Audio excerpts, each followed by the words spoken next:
अभी जो अपन खड़े हैं ये है खाबा फोर्ट। खाबा फोर्ट इसको इसलिए बोलते हैं कि ये एक जैसलमेर रियासत का छोटा सा एक ठिकाना होता था। आपको राजस्थान के बारे में थोड़ा सा डिटेल से बता देता हूँ।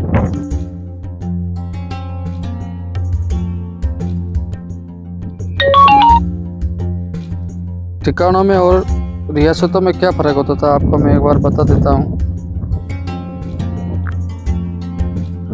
राजस्थान जब तक भारत में विलय नहीं हो गया उससे पहले छोटी छोटी रियासतों से बन करके एक राजपूताना एक बना हुआ था। तो रियासत क्या होती थी? रियासत छोटे छोटे ठिकानों से बन करके एक रियासत बनती थी। रियासत अपने आप में एक देश होता था। तो राजपूताना का जैसलमेर एक देश ही था और उसमें छोटी छोटी रियासतें थी। कम से कम छोटे छोटे ठिकाने थे, 19 ठिकाने थे जैसलमेर के अंदर। उन्हीं में से एक पाली वालों का एक ठिकाना होता था ये जिसको खाबा बोला जाता था। वैसे ज़्यादातर ठिकाने राजपूत लोगों के होते हैं, लेकिन जैसलमेर का ये एक ठिकाना था जो पालीवाल ब्राह्मणों का था, क्योंकि जैसलमेर का लगभग 75% हिस्सा था जिसके अंदर खेती बाड़ी जहाँ होती थी वहाँ पर ज़्यादातर पालीवाल लोगों का अधिकार था और पालीवाल लोग ही खेती बाड़ी करते थे, क्योंकि वो उस ज़माने के कृषि के सबसे बड़े इंजीनियर होते थे। कृषि के योग्य जो व्यक्ति होता है जिसको बोला जाए, जिनको कृषि का ज़्यादा ज्ञान होता तो वो पालीवाल ब्राह्मण होता। तो राजा लोगों ने भी उनको ऐसी ऐसी जगह दी जहाँ पर ज़्यादातर खेती बाड़ी के सोर्स होते और वहाँ पर भविष्य में खेती को उन्नत किया जा सके, तो उनको वहाँ जाकर के बसाया गया। तो उसी तरह उनको जब यहाँ पर जगह दी गई तो उन्होंने अपनी एक छोटी सी रियासत बनाई।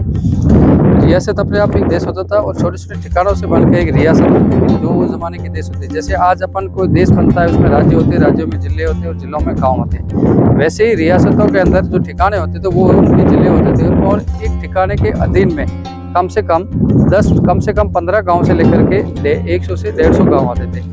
तो जितनी बड़ी ठिकाना होता था, जितनी बड़ी जागीर होती थी उसको जागीर भी बोलते थे। जिनके अंदर जितने ज़्यादा गाँव होते थे उतना ज़्यादा टैक्स आता था। और वो जो ठिकाने का जो अधिकारी होता था उसको ठाकुर बोला जाता था, ठाकुर बोलते थे। और जागीर का जो अधिकारी होता था उसको जागीरदार बोलते थे, जो उसका चलाने और संचालन करने वाला होता था।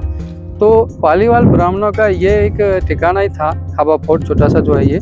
तो इनके अंदर में 84 पालीवाल ब्राह्मण लोगों के गांव थे। तो 84 पालीवाल ब्राह्मण लोग होते थे जो कर देते थे, वो यहाँ पर अपने जो मुखिया जी थे जिनका नाम गांधव जी था उनको देते थे। और वो गांधव जी राजा यहाँ के महाराजा था जो तत्कालीन महाराज होते थे जैसलमेर के, उनको पहुँचाते थे। तो ये पालीवाल ब्राह्मणों का एक छोटा सा ठिकाना है जिसका ये मेन गेट है।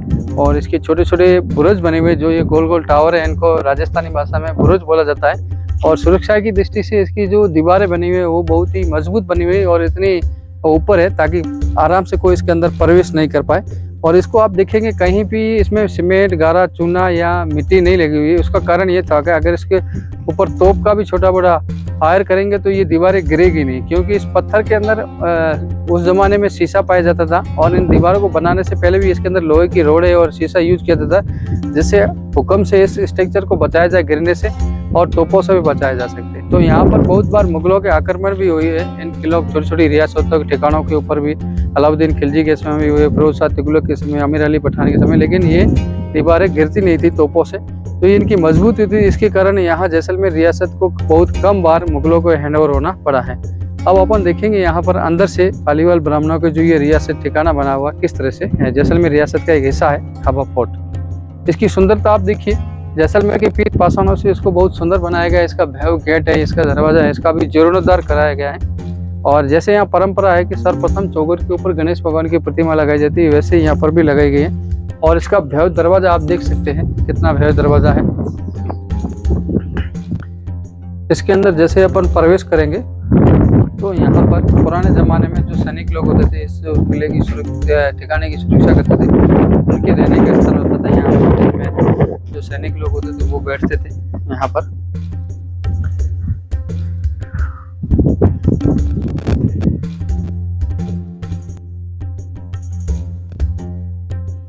अभी ये प्रशासन के अधीन है और प्रशासन ने इसका पूरा जीर्णोद्धार कराया है। ये पूरा गिर गया था पालीवालों के पलायन करने के बाद में इस ठिकाने का। तो प्रशासन अब के अधीन अभी ये है और प्रशासन इसके ऊपर पूरा इसको मेंटेन कर रही है। तो इसलिए आप देखिए, आप कुछ चीज़ें यहाँ पर नई भी लगाई गई, कुछ गेट है, दरवाजे, खिड़कियाँ वगैरह हुआ है। लेकिन जो उसका संरचना थी जैसे ये पहले बना था वैसे ही तरीके से इसको वापस बनाया गया है। और अभी इसको एक म्यूजियम के तौर पे कन्वर्ट किया गया है। यहाँ पर पुराने ज़माने के जीवाश्म रखे हुए हैं, सी फॉसिल स्टोन्स वगैरह रखे हैं जो भूगर्भ से संबंधित भी है और जो बॉटनी से भी संबंधित भी है कुछ चीज़ें हैं, और कुछ जो शोध करने के लिए जो आते हैं शोधार्थी वगैरह हैं उनके लिए भी कुछ पत्थर वगैरह यहाँ रखे हुए जिसके बारे में आपको बताएंगे। और ये जो पोर्शन है इसको बोलते हैं पटियाल। पटियाल का मतलब होता था बरामदा, जो खुली जगह जहाँ पर गर्मी के मौसम में बैठा जाता था। तो ये भी वैसे की वैसे ही बना हुआ है। और पास में भी एक छोटा सा रूम बना हुआ है पटियाल है, जिनमें बात करने के लिए छोटी छोटी खिड़कियाँ रखी होती थी। ये यहाँ से ऊपर जाने के लिए एक सीढ़ी बनी होती थी, ये सीढ़ियाँ भी है, ऊपर बाद में चलेंगे अपन। पहले यहाँ नीचे का देख लेते हैं जो पोर्शन है वो। ये भी दूसरी पटियाल है, यहाँ का जो रूम्स वगैरह होते हैं वो है। और ये इनका होता था किचन है। इस रियासत के जो मुखिया जी होते थे इनका यहाँ रहवास होता था, उनके परिवार के लिए यहाँ पर खाना वगैरह बनता था। और साइड में पीछे की तरफ जो रूम बने वो स्टोर रूम होते थे। अंदर चमगादड़ बहुत है इसलिए अपन अंदर नहीं जाएंगे, यहीं से आप दिखा दीजिए। यहाँ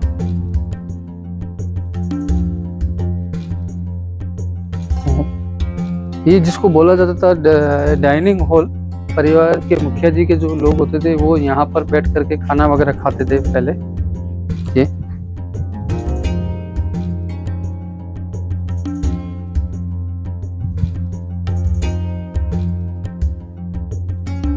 अभी इसको ये जो आप सामने पत्थर देख रहे हो ये कभी जैसलमेर में समुद्र होता था जिसको तैतीय महासागर बोला जाता था या खीर महासागर भी बोलते थे। किसी प्राकृतिक आपदा के कारण पूरा समुद्र सूख गया और समुद्र धीरे धीरे रेत में कन्वर्ट हो गया, जिसके कारण यहाँ पर पूरा थार डेजर्ट बन गया। वो उन्हीं समुद्र के अंदर से कुछ जो जीव जंतु थे जो रेत में दबने के कारण पत्थर के अंदर कन्वर्ट हो गए और उनके ये यहाँ पर जीवाश्म रखे गए हैं। यहाँ पर बहुत सारे गांव है जैसलमेर के, उन जैसलमेर गांवों से ये पत्थर ला के रखे गए। जैसे जैसलमेर नगरी को सोना बोलते तो पीले कलर का पत्थर अंदर नीचे रखा हुआ है। यहाँ पर बैसाखी एक धाम है जहाँ पर उसकी बावड़ी है, उसके नीचे से कुछ जीवाश्म वाला पत्थर मिले हुए हैं। बादासर के पास में पहले एक बहुत बड़ा सरोवर था, उसके कुछ ये पत्थर है।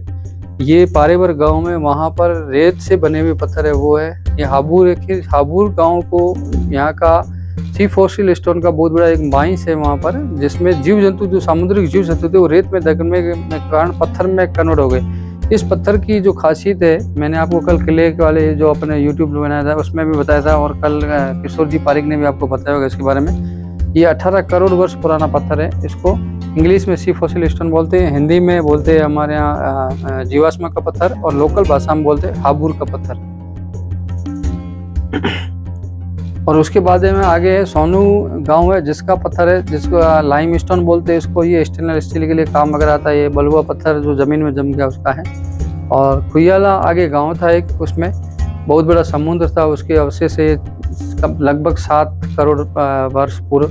तो उसके जो अवशेष है पत्थरों के वो अंदर रखे हुए हैं। और यहाँ फिश होती थी जिसको जल फिश वगैरह बोलते हैं, उसका ये पत्थर है। उसके जीवाश्म का ये पत्थर है नीचे रखा हुआ जो बांदा से लाया गया है।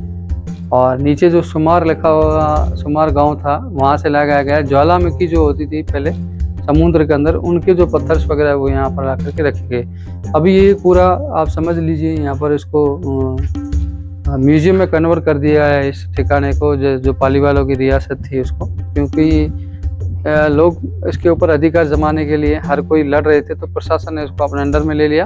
और उसके बाद में यहाँ पर इसका जीर्णोद्धार करके यहाँ पर अभी जीवाश्म का एक म्यूजियम बना दिया, ताकि जो टूरिस्ट लोग आते हैं वो उसको यहाँ पर देखने के लिए आते हैं। नीचे ये सारी अपन देखेंगे यहाँ पर रूम्स बने हुए हैं सब। ये जो रूम होते हैं इनको बुरुज बोला जाता है, जो अंदर से गोल ही लिए होते हैं। एक समचौरस होते हैं उसको कमरा वगैरह बोलते हैं। ये अंदर से रूम होते हैं वो गोल होते हैं। इनकी जो छतें है वो वैसे लकड़ी की बनी हुई है, अंदर से मिट्टी गोबर से लिपा है, अंदर पिलर्स बने हुए, थंब लगे हुए उसके ऊपर।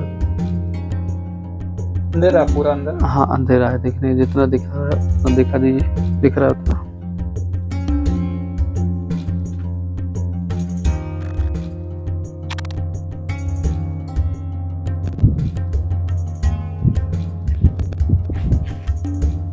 नीचे सारे एक बार पूरा आप इनको दिखा दीजिए। नीचे जो रूम्स वगैरह बने हुए हैं इनमें सारे म्यूजियम में इसको कन्वर्ट कर दिया गया, वो सब है।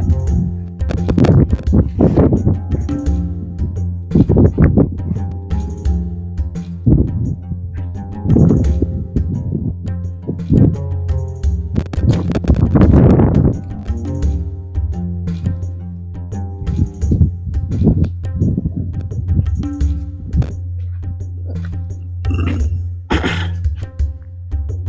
आ जाइए अंदर, इधर देखिए।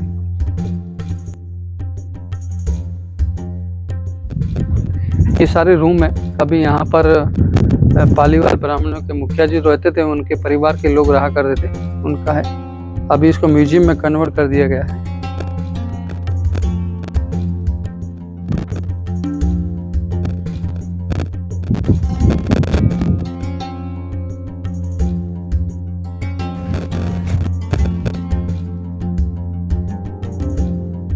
अब आप देख रहे हो ऊपर में जो झरोखे लगे हुए हैं, कई साल पुराने जो झरोखे हैं, उन्हीं को वापस मेंटेन करके सरकार ने या प्रशासन ने लगवाया है। अब आप कल्पना करिए, जब ये मंदिर, जब ये ठिकाना रियासत, जब लोग इसके अंदर रहते होंगे तब कितना खुशहाल होगा और इसकी आबा क्या होती होगी, ये कहने लायक होगा। लेकिन फिर भी इसको अभी मेंटेन किया है तो ये बहुत सुंदर लग रहा है। सरकार ने भी इस पर काफ़ी, प्रशासन ने काफ़ी ध्यान दिया है। अब अपन चलेंगे यहाँ से छत पे।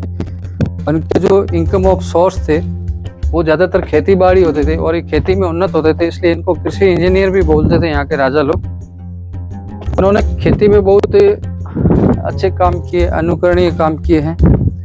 और ये जो हॉल्स वगैरह बने हुए हैं, ये सब गर्मी के मौसम में ज़्यादातर इनको यूज किया जाता है। गर्मी के मौसम में मेहमान लोग या घर के लोग जो होते थे वो यहाँ ऊपर आके बैठते थे, तो यहाँ से गर्मी से निजात पाया जाता था।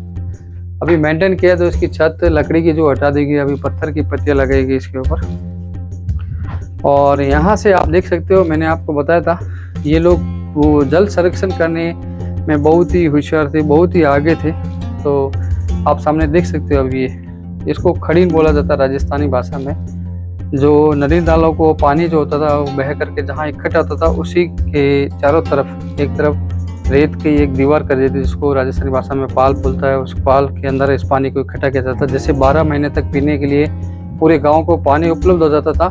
और उसके साइड में छोटे छोटे ये लोग खेत बनाते थे, जिसकी एक चादर बना करके, मतलब एक उसका पानी का निकासी बनाते थे, जिसको चादर बोलते थे राजस्थानी भाषा में। उस चादर के द्वारा धीरे धीरे ये पानी को खेतों तक पहुँचाते थे, जिससे यहाँ पर गेहूँ और चने की खेती होती थी, क्योंकि गेहूँ और चने को बहुत ज़्यादा पानी चाहिए होता था और रेगिस्तान में पानी बड़ा मिलना मुश्किल होता था। आप यहाँ से देख सकते हैं, अभी भी इन्होंने जो बांध बनाए उसके अंदर आप देखो पानी स्टोरेज है। जब भी बारिश अच्छी होती थी तो इसमें 1 साल तक का, 2 साल तक का पानी इकट्ठा हो जाता था। और नीचे सामने ये सारा गांव है, जिसके 83 गांव ऐसे हैं पालीवाल ब्राह्मणों के। यहाँ से लेकर के आप समझ लीजिए 200 किलोमीटर तक पूरा ये फैला हुआ था। पालीवालों का 83 गाँव का खेड़ा बोलते हैं जिसको, और इसको पाली क्षेत्र भी बोला जाता था। कोई समय था जब राजाओं का समय था, उस समय इसको पाली क्षेत्र बोलते थे, क्योंकि ज़्यादातर पालीवाल ब्राह्मण लोग यहाँ पर रहते थे। जब कुलदरा उजड़ गया तो समकालीन समय में ये भी गांव उजड़ गया। यहाँ सब आप देख रहे हो, ये पालीवाल ब्राह्मण गाँव के जो लोग रहते थे, उनके घरों के अवशेष है।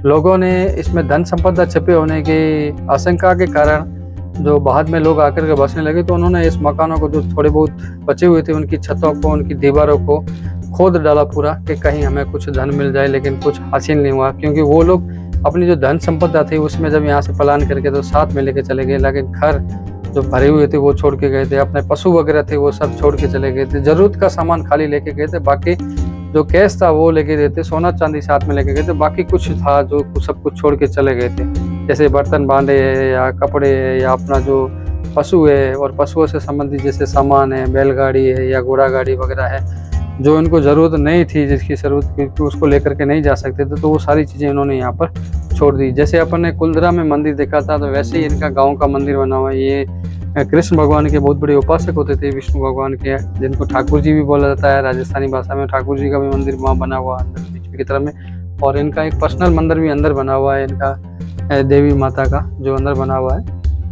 कहा जाता है कि जब ये रियासत का ठिकाना, जैसलमेर रियासत में पालीवाल लोग अपनी ठिकाना बनाने के लिए जगह ढूंढ रहे थे, तो सामने वहाँ पर एक बड़ा सा पहाड़ है, वहाँ पर देवी माता का जब मंदिर बनाया तो उससे पहले ये लोग वहीं अपना ठिकाना बनाते थे। तो कहा जाता है कि देवी माता के चमत्कार से इनको आवाज़ आई कि यहाँ पर मेरा मंदिर बनाइए और सामने जो पहाड़ है वहाँ जा करके आप अपना ठिकाना बनवा, बहुत लोग समृद्ध हो गए। तो देवी माता के आशीर्वाद से ये लोग ठाकुर जी की कृपा से बहुत समृद्ध भी थे।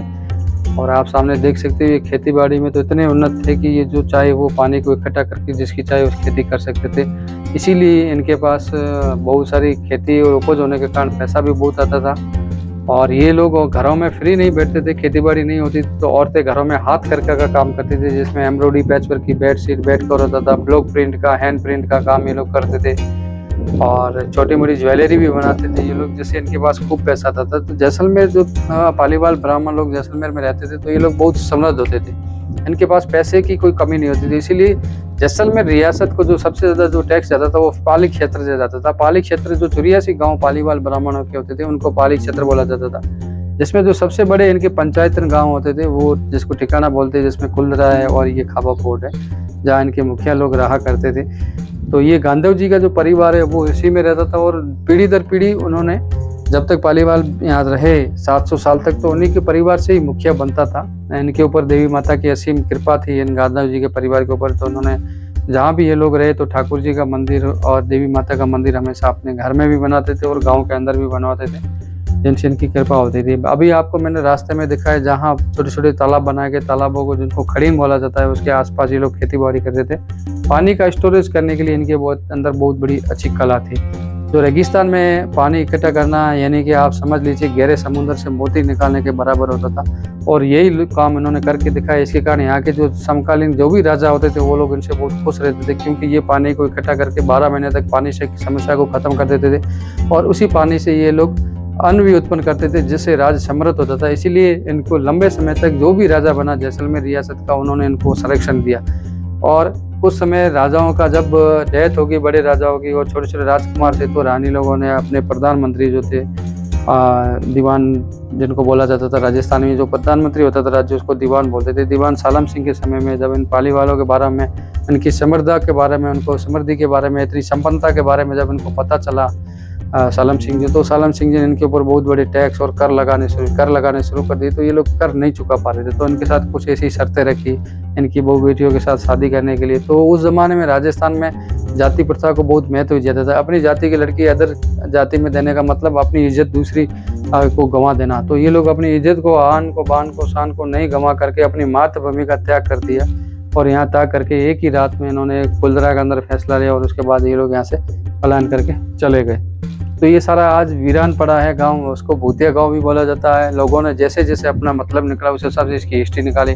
किसी ने इसको शापित गांव बोल दिया, किसी ने इसको भूतिया गांव बोल दिया, जबकि ऐसा नहीं है। जिंदा लोगों ने इन गाँव को छोड़ा था, इसलिए ये शापित गाँव और भूतिया गाँव तो नहीं हो सकते हैं। आज इनके अवशेष है। ये तो कह रहे हैं, चीख चिल्ला कर कह रहे थे कि कभी हम यहाँ पर समृद्ध लोगों के साथ रहते थे। समृद्ध लोग, पालीवाल ब्राह्मण लोग हमारे यहाँ पर रहते थे, जो शुद्ध शाकाहारी लोग होते थे, किसी को नुकसान नहीं पहुंचाते थे, ना किसी प्रकार की कोई जीव हत्या करते थे। इसीलिए यहाँ आज जो आप हरा भरा इलाका देख रहे हो, ये पेड़ पौधे हैं, इनको पेड़ पौधों को संरक्षण देना और इतने बड़े जंगल को समृद्ध करना, ये सब पालीवाल ब्राह्मणों का काम है। जमीन को सुधारना, भूमि सुधारण का काम करना, जल संरक्षण का काम करना, ये पालीवाल ब्राह्मणों के मतलब एक बहुत बड़ी सोच होती थी। इसी के कारण उनको कृषि इंजीनियर भी बोला जाता था और जलदाय विभाग इंजीनियर बोला जाए तो कम नहीं होगा। तो उसी के कारण जैसलमेर एक बहुत बड़ा समृद्ध राज्य था, जिसमें जैसलमेर राजाओं को कभी कभी किसी तरह की धन संपदा के कारण कोई ऐसा काम नहीं करना पड़ा जिसके कारण दूसरे राज्य में हमला करके वहाँ से कुछ सामान लाए जाए और अपना गुजारा चला जाए। तो पालीवाल ब्राह्मण ने जैसलमेर को बहुत ही सुचारू रूप से चलाने में योगदान दिया। उन्होंने अपनी तरफ से खूब धन संपदा कर के रूप में दी, जिससे जैसलमेर का राज्य हमेशा समृद्ध हुआ।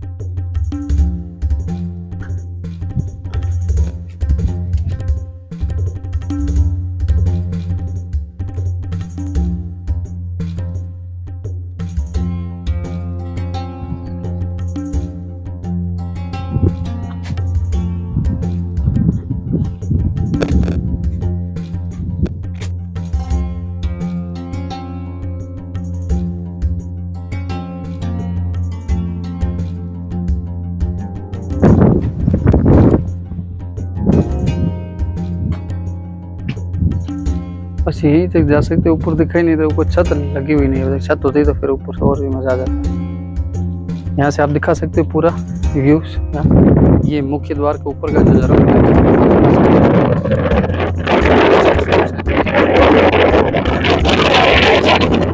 बने हुए हैं, सब छोटे छोटे जाली झरोखे बने हुए जो साजो सामान रखने के लिए काम आते हैं। यहाँ सेना की एक छोटी सी टुकड़ी भी रहती थी जो इनके ठिकानों के लिए काम करती थी। कभी भी हमला होता था तो उससे बचाव के लिए सैनिक ड्यूटी करने के लिए झरोखे बने हुए हैं यहाँ पर। और यहाँ जो रूम भी बने होते थे वो भी आपको दिखाते हैं सैनिकों के लिए, जहाँ से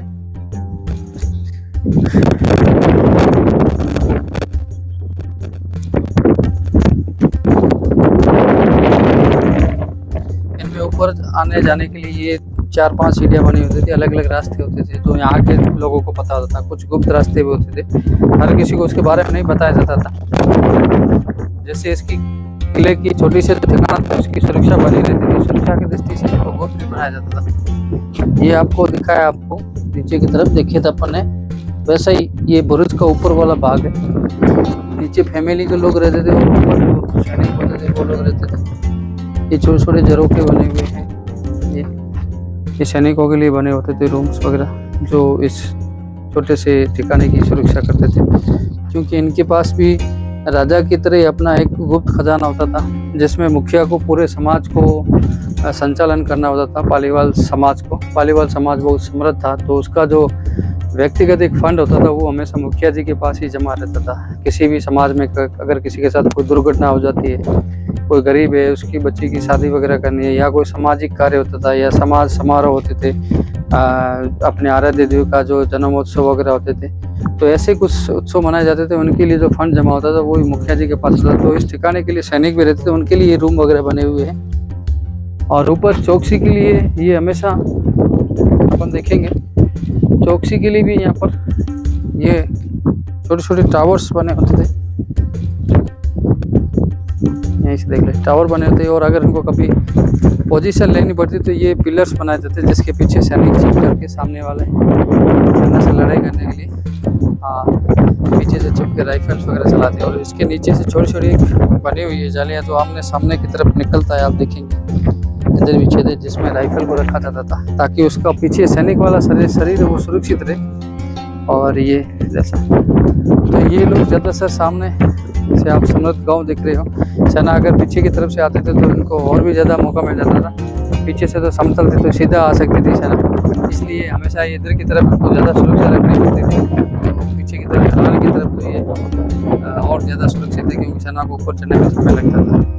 तो पुराने ज़माने में इन लोगों ने क्या करा था, अभी तो इसको यहाँ पर हटा दिया गया। कहा जाता था कि इस किले का जो परकोटा था, इस ठिकाने का जो परकोटा था, सामने जो आप बड़े बड़े पत्थर देख रहे हो, इन पत्थरों की भी एक यहाँ पर एक दीवार होती थी इधर की तरफ जो रास्ता था आने का। अभी ये पूरी दीवार को ढहा दिया गया है, या कोई ऐसी प्राकृतिक आपदा है जिसके कारण ये पूरा सारा दीवार गिर गया और पत्थर पूरा गिर गया। नहीं तो ये इसका एक बहुत बड़ा परकोटा था, एक दीवार थी जो इसके ठिकाने उस पहाड़ी से लेकर के इस पहाड़ी का जो छोर दिख रहा है यहाँ पर, जिसके बड़े सामने दिख रहे हैं।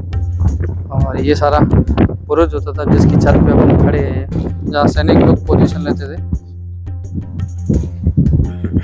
अब आएंगे अपन इधर की तरफ।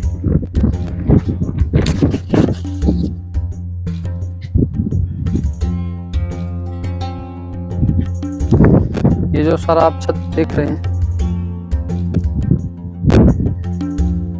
ऊपर भी रूम्स बने होते थे, कमरे बने होते थे। जैसे उधर बना हुआ था वैसा वैसा यहाँ पर भी ये बना हुआ था। चारों कोनों में ठिकाने के चारों कोनों में 4 ऐसे रूम बने होते थे जो सुरक्षा के लिए काम में लिए जाते थे।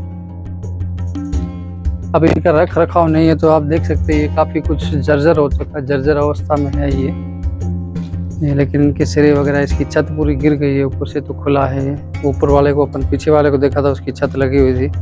इसकी छत पे अपन खड़े नहीं हो सकते। ये हवा आने के लिए कुछ यहाँ पर वेंटिलेशन रखी हुई है, जिसको झरोखा बोलते हैं। झरोखे का मतलब ही यही होता है। इसके सामने पूरा गांव भी है, जिसके मकानों के अवशेष आप सामने दिख रहे हो। अपनी समृद्ध कहानी को कह रहे हैं। कभी पालीवाल ब्राह्मण कितने समृद्ध होते होंगे, वो अपनी कहानी खुद मकान अपनी जुबान से बता रहे हैं।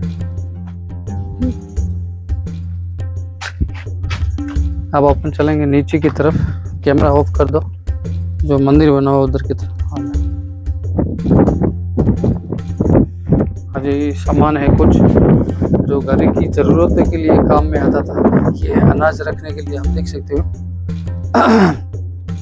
ये घी वगैरह स्टोर करने के लिए काम में आती थी। और ये सामान है जैसे कुछ पारिवारिक समारोह वगैरह होते थे, उनमें चावल वगैरह बनाने के लिए, दाल वगैरह बनाने के लिए जो बड़े बड़े आजकल भगोली होते हैं, वैसे ये पुराने ज़माने के छोटे छोटे कड़ा हैं। और ये खीर बनाने के लिए वगैरह के में काम आते थे, घी वगैरह रखने में स्टोरेज के लिए काम आती है। और ये जो चौकी छोटी सी आप देख रहे हो, ये इसको राजस्थानी भाषा में बाजोट बोला जाता है। और चौकी का मतलब होता है 4 स्थान, इसके चारों तरफ 4 पाए बने हुए, जिसके चारों तरफ 4 लोग बैठ करके इसके ऊपर आराम से खाना खा सकते हैं। और वैदिक मंत्रोच्चार वगैरह के लिए भी इसको काम में लिया जाता है। ये पुराने ज़माने की छोटी छोटी संदूक है, आजकल लोहे की बनती है, वैसी आज ये लकड़ी की बनी हुई है।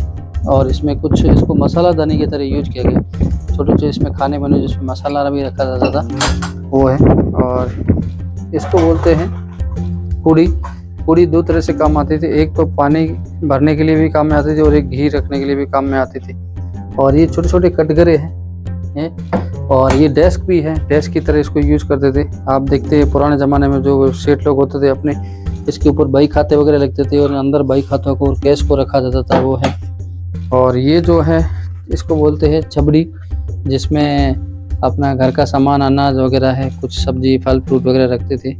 और ये भी उसी तरह की एक छोटी सी छबड़ी है, इसको बोल सकते हैं। स्टैंड बना हुआ है नीचे, ये पूरा लकड़ी का बना हुआ है, जिसके ऊपर बहुत अच्छी कलाकृति भी बनी हुई है जिसके चारों तरफ। और ये अनाज कूटने के लिए होती थी, जिसको ओखली बोलते हैं। यहाँ पर एक पर्व होता है अखा तीज, अक्षय तृतीया, जिसके दिन बाजरी को कूट करके उसका खीर बनाया जाता है, जिसमें गुड़ और घी डालकर खाया जाता है, वो होता है। और ये मिट्टी का भांडा है।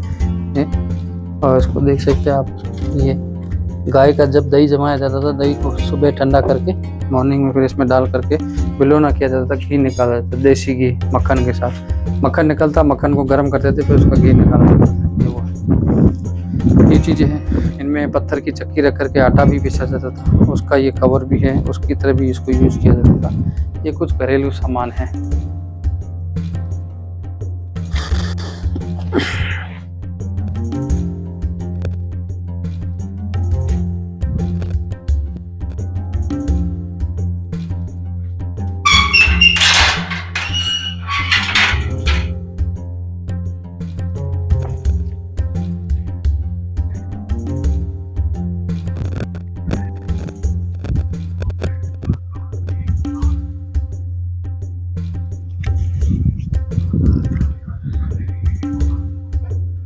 अब आप देख सकते हैं पुराने ज़माने में एक पानी भरने का एक छोटा सा टैंक होता था, जहाँ सैनिक लोग पानी पीते थे। अभी इसको नल लगा दिया तो उसका आधुनिकीकरण हो गया।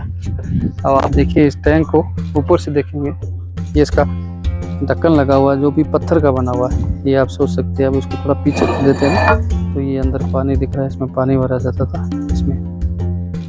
ये आप सोच सकते हैं कि वास्तुकला में भी कितने माहिर होते थे पालीवाल ब्राह्मण लोग, जो पत्थर का टाँका बनाते थे, पत्थर की टाँकी बनाते थे। अभी अपन जा रहे हैं, ये जो मंदिर है उसमें प्रवेश करें अपन।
ये जो अभी अपन खड़े हैं, ये इस जो ठिकाना है पाली वालों का ठिकाना जो खाबा, उसकी ये सुरक्षा दीवार है। जैसे यहाँ से अपन देखेंगे नीचे की तरफ से पहाड़ी है, जिस पहाड़ी के ऊपर बसा हुआ है। तो जैसे सेना ऊपर चढ़ती थी उसको रोकने के लिए छोटी छोटी दीवारें बनी होती। मेन दीवार तो ये मुख्य बुरुज बने होते थे, उससे पहले है कि सीधा एकदम से ठिकाने के अंदर प्रवेश नहीं पाते, उसके लिए इस तरह से ये दीवार, सुरक्षा दीवार बनी होती, काफ़ी हद तक बनी होती। और यहाँ अभी तक तो ये पूर्ण रूप से बनी हुई है। जहाँ तक कुछ भाग गिर गया है इसका, अभी सरकार प्रशासन इसको धीरे धीरे सुरक्षा की दृष्टि से वापस बना रहे हैं। ये इनके पीछे के दरवाजे, जिससे कभी कोई हमला हो तो वहाँ से अंदर से सैनिक है और परिवार के लोग यहाँ आ सकते थे मोर्चा लेने। और जो है दीवार पहाड़ी के ऊपर बने होने के कारण ये काफ़ी सुरक्षित ठिकाना था, जिसकी अगर हमला हो तो सेना ऊपर नहीं आ सकती। आप देख सकते हैं पूरा नीचे पहाड़ी के ऊपर बसा हुआ ठिकाना है, नीचे गांव के लोग रहते थे। और पीछे की तरफ से एक नदी भी बह रही है, आप देख रहे हो। ये नदी का पानी बह करके नीचे तक इनके खेतों में जाता था और इनके खड़ीनों में जाता था, जहाँ पानी को ये लोग स्टोर करते। अभी भी खेती बाड़ी हो रही है, नीचे देख रहे हो चारों तरफ हरियाली है। लोगों ने यहाँ पर बाजरी, गेहूँ, मोट, गवार और चने और गेहूँ बोए जाते थे। आप देख रहे हो यहाँ पर काफ़ी समृद्ध ये ठिकाना होता था। और जैसलमेर इतिहास में तो पालीवाल ब्राह्मणों का बहुत बड़ा योगदान है। आर्थिक रूप से जैसलमेर को संपन्न बनाने में इन लोगों ने बड़ी चाव से खूब मेहनत करके उसको धन संपत्ति इकट्ठी की और राज्य को भी धन संपत्ति से भरपूर भर दिया। और ये रोड है आगे की तरफ जाएगी संत सैंडविच की तरफ से, ये लिंक रोड है, इसको गांव से मिलाती है ये। अब अपन चल